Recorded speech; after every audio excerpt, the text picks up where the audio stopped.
So one thing happened today. Somebody joined the office and left the office. Problem था हमने क्या गलती करी, क्या नहीं करी और कैसे हम इसको और ज़्यादा अवॉइड कर सकते हैं। जो न्यू प्रोफाइल्स है या फिर अगर आपका स्टार्टअप जस्ट स्टार्ट हुआ है और आप इनिशियल बंदे हायर कर रहे हो तो उनको हायर कैसे करें और उनको रिटेन कैसे करें। और अगर आप कहीं और अभी जॉब कर रहे हो, जॉब स्विच कर रहे हो और अगर आप उस कंपनी के डिपार्टमेंट के पहले बंदे हो तो क्या आपको वहाँ ज्वाइन करना चाहिए या नहीं करना चाहिए। So I think first is founder, second is company's vision, third is interview बहुत important होता है। I think the most strongest concept is you have to be very honest. आप उसके साथ clear हो on the interview कि भाई you will be the first person but not the last person. This is how the entire process is gonna be and आपकी ये roles and responsibilities होंगे और हमारा ये vision है। तो it's a two-way thing which I have seen and which I believe it works really well. और अभी के केस में हमने गलती क्या करी।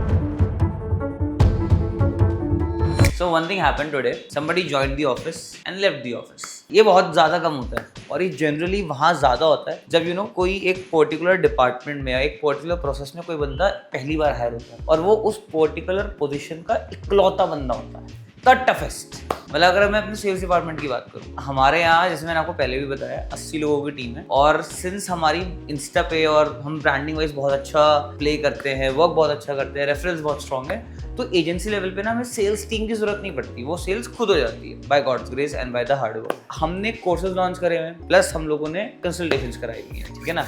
तो उसके लिए हमें सेल्स टीम हायर करनी थी। अब बात क्या है, सेल्स टीम अब मैं कितनी बड़ी हायर करूँगा, फर्स्ट एक ही जना होगा। अब आप मानो वो इकलौती प्रोफाइल है हमारे ऑफिस की जो अब जाके सेटल हुई है, वरना the guy was hired before he left. 6 महीने बाद एक और बंदा हायर किया, ही लेफ्ट। व्हाई?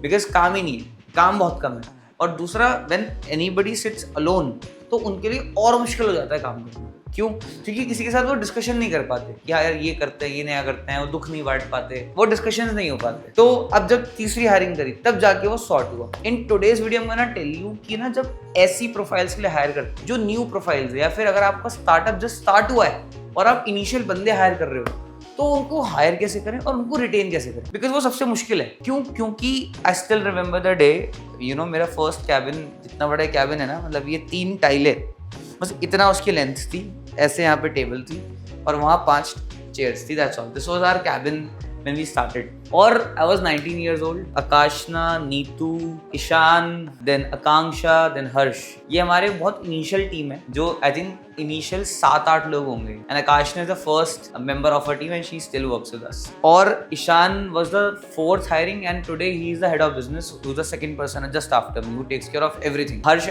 Akanksha पूरा एडिटिंग डिजाइनिंग को पूरा टेक केयर करते हैं। अब इतने सारे लोग इतने बड़े बड़े प्रोसेस के अंदर इन्वॉल्व है और ये डे 1 से हमारे साथ है और आज तक हमारे साथ। I am being very grateful to them, by because आज तो हमारे को कोई भी ज्वाइन कर सकता है। Anybody can join us because we are there and we are building a process, we have things to showcase.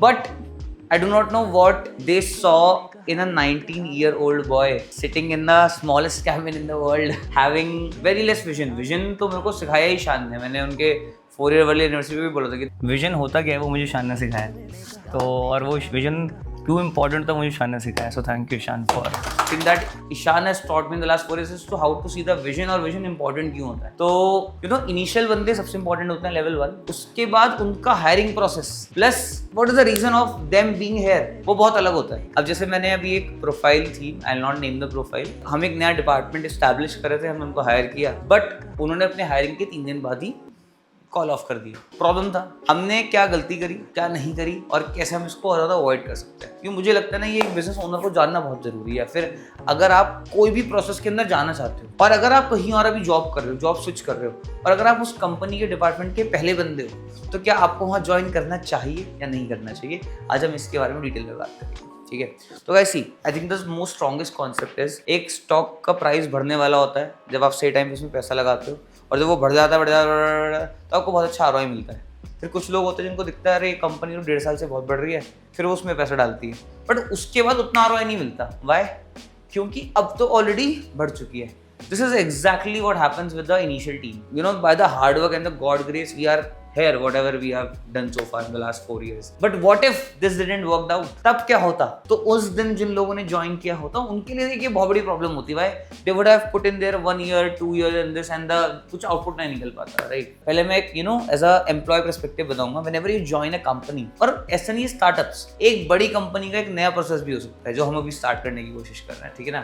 तो उसका भी सेम ही फीलिंग होती है. तो whenever you join a big company with a new process or you join a startup with a very initial, तो आपको ये दिखना चाहिए कि एंटरप्रेन्योर में वो है. Is it in them what it takes to be there. तो मैं अपनी टीम से भी पूछता हूँ यार तुमने मुझे देखा क्या था. तो बस the most of the times that what I heard is that when we sat in the interview, the energy that was there was something that attracted us. That's all. तो इनफैक्ट अगर मैं ईशान की बात करूँ तो ईशान तो एक कंपनी के को-फाउंडर थे. उनकी 200 लोगों की टीम थी and he was a 4th team member in DigiSidekick. और भी सरप्राइजिंग था.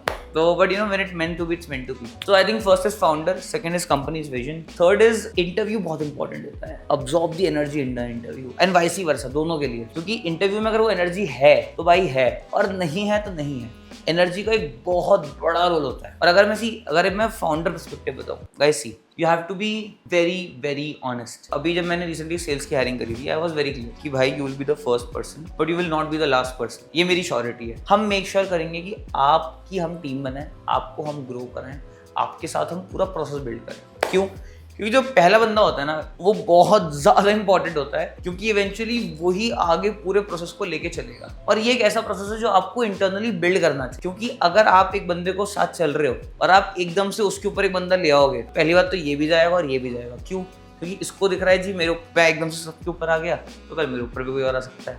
प्लस ये जो पिछले 2 साल से मेहनत करता है उसके ऊपर ही बंदा आ गया, हो गया अरे मेरे 2 साल तो वेस्ट ही हो गए, अब मैं कहीं और चलता हूँ, मैं वहाँ जाके मैनेजर बन जाता हूँ. तो एज अ प्रोसेस ये आपको मेक श्योर करना है फर्स्ट कि आप उसके साथ क्लियर हो ऑन द इंटरव्यू कि भाई you will be the first person but not the last person. This is how the entire process is gonna be and आपकी ये रोल्स एंड रिस्पॉन्सिबिलिटीज होंगे और हमारा ये विजन है. इतनी क्लैरिटी रखना बहुत ज्यादा जरूरी है. अगेन डे 1 पे जो आर्जव था वो उसको कोई क्लैरिटी नहीं थी. Very very grateful what why these guys have worked with me. But हाँ, अभी हम मेक श्योर करते हैं कि कोई भी प्रोफाइल के लिए लोगों को पहली बार हायर करें तो अब ये मेक श्योर करें. मजे की बात, अभी जो कल्पित ये वीडियो रिकॉर्ड कर रहे हैं तो कल्पित is the first cinematographer of the company, right? And ये मैंने कल्पित को क्लियर किया हुआ था इंटरव्यू में. करेक्ट कल्पित? आप थोड़ा बोल सकते हो.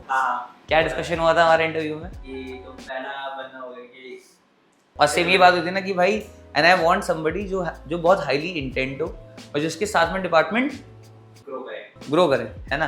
कि I want to make this department grow. तो जैसे सिनेमेटोग्राफर हमारे लिए एक नया प्रोसेस है, हम बिल्कुल नहीं करते थे पहले.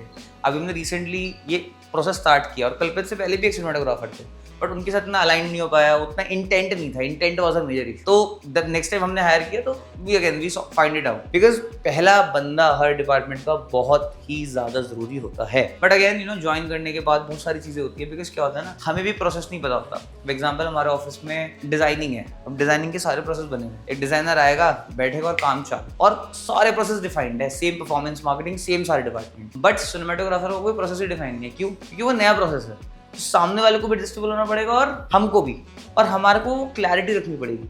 अब आप सामने वाले को जज नहीं कर सकते. अब आप उसके साथ 1 महीने बाद बैठ नहीं सकते उसका परफॉर्मेंस रिव्यू लेने के लिए. क्यों? क्योंकि भाई तुम्हारे एंड से प्रोसेस क्लियर नहीं है ना इवेंचुअली. तो it's a 2-way thing which I have seen and which I believe it works really well. और अभी के केस में हमने गलती क्या करी, जो हम प्रोफाइल के लिए हमने हायर किया था, again I was being very honest and clear in the interview कि भाई you will be the first person और ये हमारा विजन रहने वाला है, हम इस चीज़ को डेवलप करेंगे, हम इस चीज़ को क्रिएट करेंगे. But it was not just right place for him because I don't know मतलब क्या गलत हुआ because it's not always one way, मतलब it's a 2-way thing, right? Maybe he didn't saw what we were seeing in the project or something like that. So yeah, but honestly I don't know what was the problem. बाकी hiring में ना आपको एक चीज़ बहुत make sure करनी पड़ती है कि इंटरव्यू में, मैंने इस पर वीडियो भी बनाई है कि इंटरव्यू में ना आप एक एग्जाम्पल सेट करो. आपका इंटरव्यू बहुत इंटरेस्टिंग होना चाहिए क्योंकि सामने वाले के लिए फर्स्ट इंप्रेशन तो इंटरव्यू है ना, at the end of the day. और ज्वाइनिंग के बाद उसका जो ज्वाइनिंग का पूरा प्रोसेस है वो बहुत स्मूथ होना चाहिए. नॉलेज ट्रांसफर, लर्निंग, केटीज, अब बस दिक्कत ये होती है कि ये प्रोसेस ना जो हमारी बेसिक प्रोफाइल है वहाँ तो बहुत डिफाइंड है, जो नई प्रोफाइल होते हैं ना वहाँ पे नहीं होता डिफाइन। सो आपको नर्चरिंग ऑफ द प्रोफाइल थोड़ी बेटर करनी पड़ती है, ज़्यादा करनी पड़ती है और ढंग से करनी पड़ती है। और फाउंडर्स को तो बहुत ज़्यादा इन्वॉल्व होना पड़ता है, स्पेशली अगर वो प्रोफाइल आपके लिए इंपॉर्टेंट है। नहीं है तो अलग बात है, अगर है तो आपको उसको अपना फर्स्ट POC बनाना पड़ेगा, आपको उससे डायरेक्ट बात करनी पड़ेगी, बैक टू बैक पूछना पड़ेगा, हाँ भाई क्या चल रहा है, क्या नहीं चल रहा, क्या नहीं चल रहा है। तो आपको अपने पर्सनल जोन से बाहर आके थोड़ा सा कनेक्ट भी बनाने पड़ेंगे। तो मुझे अभी भी याद है, आई थिंक अभी मैं पासपोर्ट ऑफिस गया था वो कराने रिन्यू। आई जस्ट टुक कल्पित विद मी, चलो आओ शूट करके आते हैं। तो उससे क्या हुआ, कल्पित के लिए थोड़ा एक्सपीरियंस हुआ, he also understood me, we also understood him. काम भी किया, वर्क भी किया और थोड़ा सा टाइम स्पेंड भी हो गया। तो ये छोटी छोटी चीज़ें होती हैं जो आई थिंक एक बहुत बड़ा इम्पैक्ट डालती हैं। या सो फार तो अभी हमें रीहायर करना पड़ेगा तो बट या guys, this is the part of the process, you can't avoid this. You know my team also says कि यार जब हमें ना bad side of the business नहीं डालना चाहिए, जैसे कि ये you know people are leaving the company so it makes a bad impression. But बस यही मुझे लगता है कि ना हम अलग कर रहे हैं और करते रहेंगे, is showing you the most unfiltered view of the business and yeah there will be fuck ups happening like this. So but this is the tough part of the business ना। अगर मैं सिर्फ अच्छा डालता रहूँगा तो it looks very easy but it's not. So yeah, so I hope you liked the video and it was a learning for you ki when to join a new company or a new process, or if you are a founder or a manager or an HR, what is the best way to eventually hire. So yeah, thank you for watching the video till the end. I hope you like it. Take care and have a nice day. Bye.